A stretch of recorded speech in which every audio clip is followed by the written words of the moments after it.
จุดชมวิวภูเก้าลักมื้อนี้ก็มีโอกาสมาฮอดมาถึง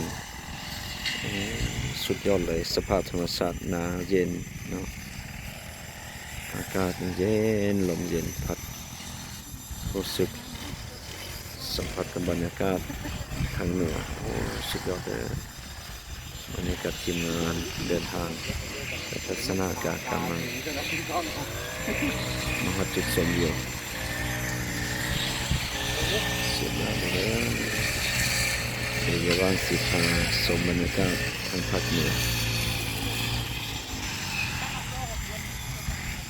สภาพเส้นทางก็พร้อมมาไปมาหาสู่เลย